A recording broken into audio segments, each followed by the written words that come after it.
تعالوا بقى نعمل مع بعض شوية مخلل بصل كده هتاكلي صوابعك وراهم. الحقي بقى البصل كده وهو رخيص ومال السوق. هاتي بقى كمية بصل ويلا تعالي نشوف مع بعض هنعملهم ازاي. طريقتي واللي معتمداها من سنين، هناكل منه بعد 4 أو 5 أيام بس، وهيعجبك وهيبقى زي العسل. هاتي بقى كمية البصل اللي تعجبك، كيلو 2 3 زي ما انت هتعملي وزي ما تحبي. تجيبي وتنقي البصلة الصغيرة خالص الناشفة، البصل دلوقتي ناشف في السوق خالص وكمان سعره مش غالي. مية مغلية على النار، غليت جدا، طفيت عليها وسقطت فيها البصل، ما بنحطش خل وما بنحطش ملح ولا اي حاجة في المية، وبغطيها وبسيبها لحد ما تبرد خالص.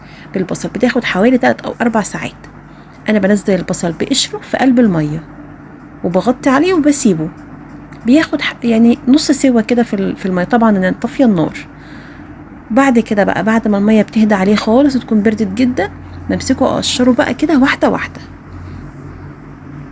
بنقشره ونشيل الجزء اللي بره الاحمر ده. طبعا يفضل البصل الابيض عن البصل الاحمر. طبعا لو موجود البصل الاحمر هيبقى حلو معاكي برضو، بس طبعا البصل الابيض بيبقى مسكر اكتر. بدأت بقى اقشر الكمية بتاعتي كلها. اللهم صل وسلم وبارك على سيدنا محمد وعلى آله وصحبه وسلم. البصل دلوقتي مالي السوق فعلا ورخيص ونشف، يعني هيقعد معاكي لما بيبقى لسه طري كده طبعا ما بينفعش، انما دلوقتي بقى حلو قوي ومش غالي. جيبي الكمية اللي تعجبك اللي هتخليها.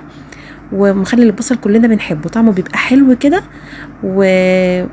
وهنخلله النهارده بطريقه هتعجبك قوي قوي. لو ما خللتيش مخلل البصل قبل كده جربي الطريقه دي وهتعجبك جدا. عايزه اقولك ان انا بعمله وباكله في نفس اليوم. معايا بقى هنا بعد ما خلصت الكميه كلها ننزل بقى بالمكونات اللي هنحطها عليه. معايا هنا حوالي 4 جزرات كبار مبشورين، شويه كده ورق لوري كويسين كده حلوين، ربع كوبايه من الخل، والكل كيلو من البصل بحط عليه 3 معالق كبار من الملح. انا كنت جايبه كيلو معايا، ومعلقه سكر معايا. وهنا بقى الهريسه الحمراء بتاعت الشطه، طبعا لو عايزاه سبايسي كده تحطي هريسه فلفل هريسه شطه، انا حاطه هريسه فلفل ما بحبوش حراق. ومعايا بقى عصير البصل بيحب عصير الليمون، كل ما هتزودي ليمون عليه هيبقى مزز كده وطعمه حلو قوي. انا حطيت حوالي عصير 3 ليمونات عليه كبار، ممكن تحطي كوبايه كامله لو بتحبي مزازته اكتر، لكن ال3 ليمونات كانوا مدينه الطعم اللي انا عاوزاه. قلبت بقى البصل بالمكونات كلها اللي احنا حطيناها. انا حطيت طبق مليان، طبق الصغير ده يعني حوالي كوبايه الا ربع من هريسه الشطه، كانت حلوه قوي وهي اللي هتديله اللون.